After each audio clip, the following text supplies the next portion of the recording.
of Australia. Could we please have a loud round of applause for Honourable Scott J. Morrison? He will, of course, be focusing on next in the Indo-Pacific.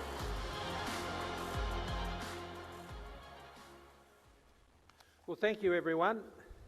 It's wonderful to be here. Namaste. And to join you here with this very excellent event, and I wish it well for its future. If you spend 5 minutes scrolling the headlines, you could be forgiven for thinking that the world was falling apart. The Middle East is on fire, as the US and Israel pound Iran and their proxies day and night. Shipping lanes are cut off, causing oil and gas prices to skyrocket, disrupting economies, threatening food production, escalating already strained costs of living and inflationary pressures. The war grinds on in Ukraine at great human cost, as it does in the Sudan. Dictators have been dramatically taken down and spirited away in the middle of the night, as their sponsors elsewhere have sat silent and stunned. US trade protectionism has been straining friendships and alliances while increasing tension with China. At the same time, Chinese overproduction and economic coercion has similarly impacted trading partners, which India and Australia know a lot about.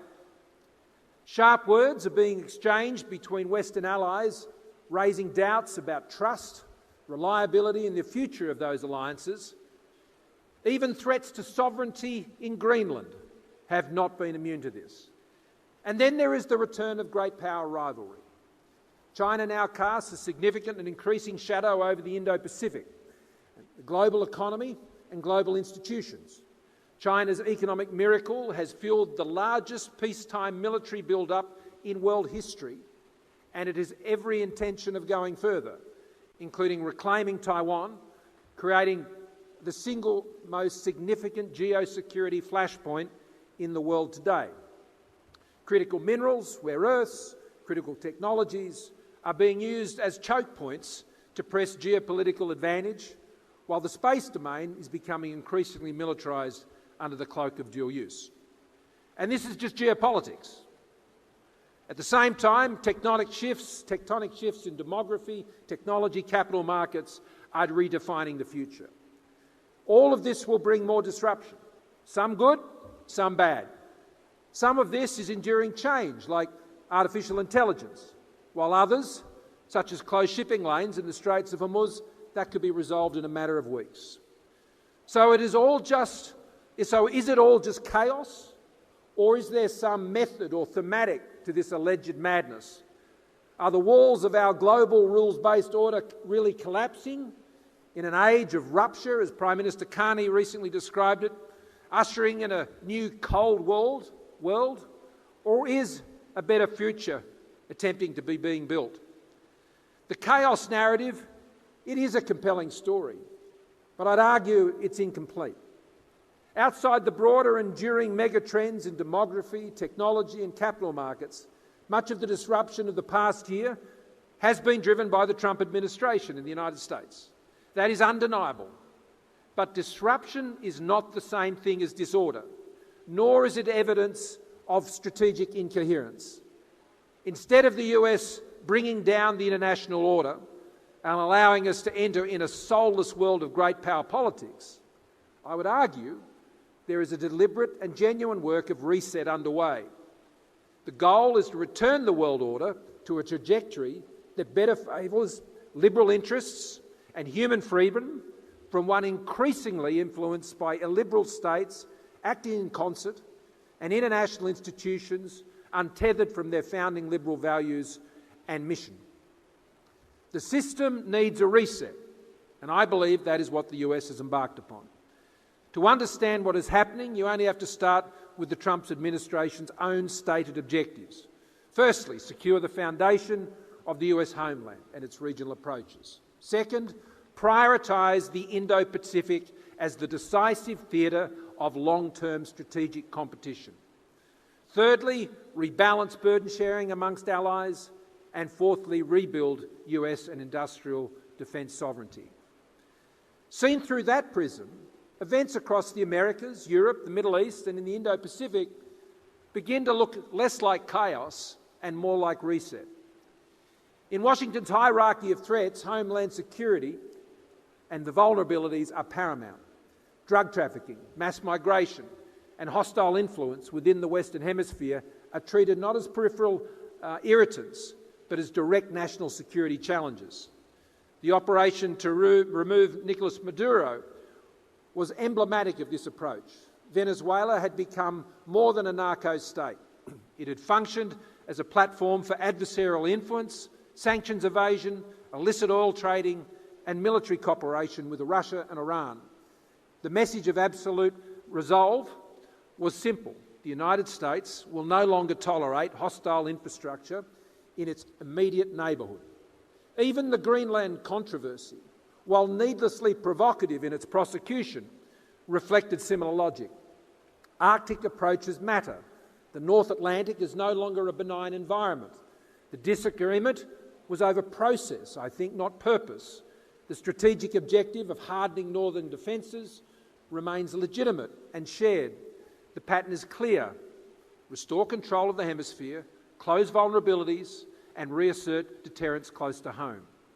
In Europe, the United States has acted to reset burden sharing. This has been jarring and abrasive. For decades, Europe over-relied on US military predominance as a constant. Declining defence spending, industrial capacity thinned, strategic risk was discounted, Washington demanded higher NATO spending and for Europe to assume primary responsibility for its own security, including in Ukraine. Despite rhetorical protest, Washington has catalysed change that polite diplomacy failed to achieve for years. The irony is striking.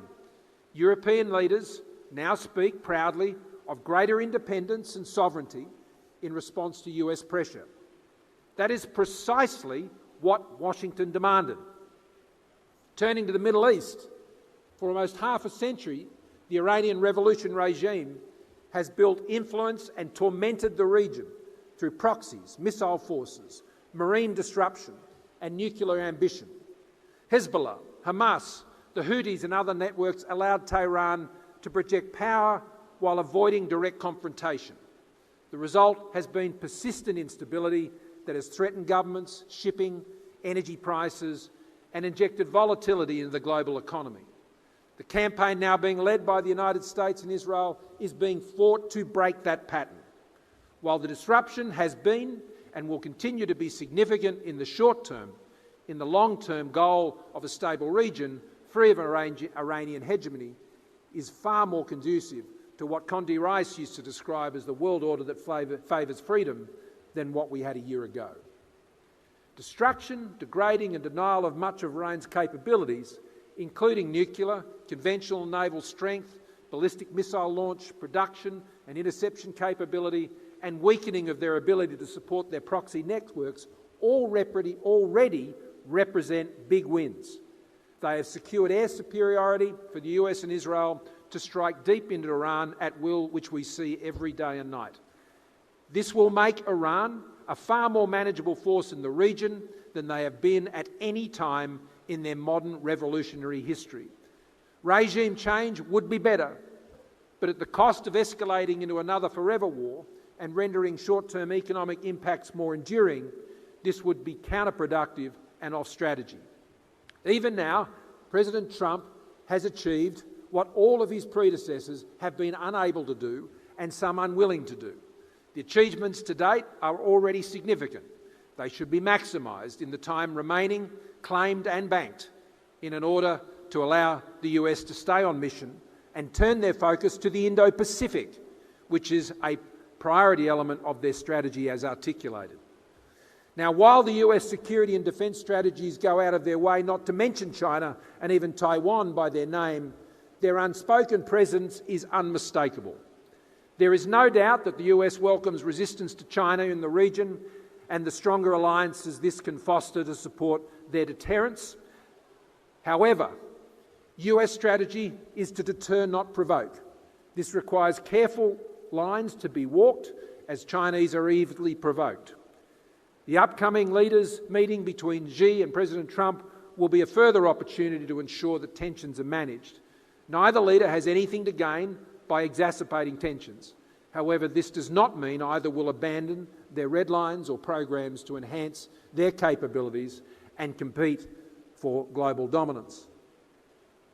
This includes continuing to build credible collective deterrence with allies and partners in the Indo-Pacific theatre to prevent conflict and achieve stability. This means combining continued US security leadership with regional alliances and partnerships that are also willing to lift their rate of effort on burden sharing, especially in relation to their spending on defence, security, intelligence capabilities, integration and interoperability. Now, while the Indo-Pacific does not have a NATO-style architecture, and nor does it seek one, it does have a working and comprehensive web of bilateral and multilateral alliances and like-minded partnerships. This includes Japan, South Korea, Australia, Philippines, India, and ASEAN states, covering both economic and military security.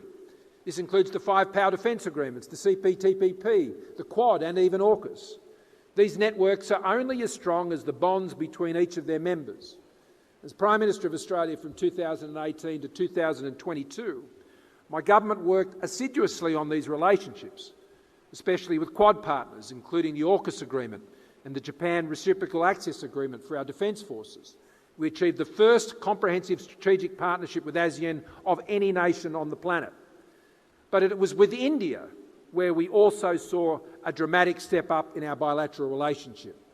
Together with my friend Prime Minister Modi, who I was pleased to see again last night, we took on our bilateral relationship and raised it to its highest level ever, as we saw a convergence of outlook, interests and uniquely responsibilities in the Indo-Pacific.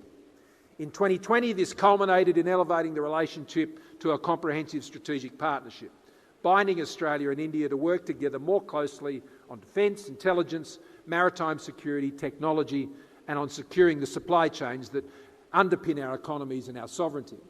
We also put in place the mutual logistics support arrangement, enabling our defence forces to cooperate together more seamlessly. We strengthened cooperation between our security and intelligence agencies. We expanded our naval exercises, including through the Malabar exercise with our Quad partners, the United States and Japan. And in 2022, after many years of effort, we concluded our economic cooperation and trade agreement, opening a new chapter in our economic relationship. Now, during this time, the Quad was also revived at leader level. And Prime Minister Modi and I stood together with our counterparts in the United States and Japan to ensure that our region remains open, stable and sovereign. Now, while the Quad got off to a great start, it does now need a reset. A year ago, Secretary Rubio sensibly refocused the Quad agenda, which I'm pleased included critical minerals cooperation, which I first highlighted at the first in-person Quad meeting in Washington in 2021, as well as maritime domain awareness and infrastructure, such as sea cables and ports. Space would be a great inclusion as well. This reset also needs to happen at the leader level, though. Prime Minister Modi is the only remaining foundational member. New leaders in the US and especially in Japan, most recently, provide a great opportunity to refocus the Quad's efforts at leader level, to lift the tempo of engagement and increase its intentionality. At a leader level, it must meet more frequently and provide for greater unscripted engagement and dialogue to review and set priorities and candidly address current issues within the region. This should include China's increasing presence in the Indian Ocean and India's neighbouring states in Pakistan, Bangladesh, Sri Lanka and the Maldives. I would extend that also to Myanmar. I trust the next meeting in India, I hope, will be scheduled soon or elsewhere, and bring a greater Indo-focus to the Quad's Indo-Pacific dialogue. In conclusion, it is true we live in uncertain times, but the prevailing chaos narrative misses the structural shift underway. The United States is not withdrawing from the world, it is resetting it. The US is demanding that allies carry greater weight. It is rebuilding industrial capacity. It is concentrating strategic focus where long-term competition is most acute in our region, which means the Indo-Pacific. In the Americas, homeland security in the past year has been reinforced. In Europe, burden sharing is accelerating and becoming a reality. In the Middle East, adversarial influence has been and continues to be degraded, and in the Indo-Pacific, the priority's been established and deterrence is front and centre. The distinction between disruption and decline matters. When that disruption is intended to achieve a positive reset to a more favourable balance in our global order, it should be appreciated and supported by like-mindeds rather than feared and derided. Thank you very much for your attention.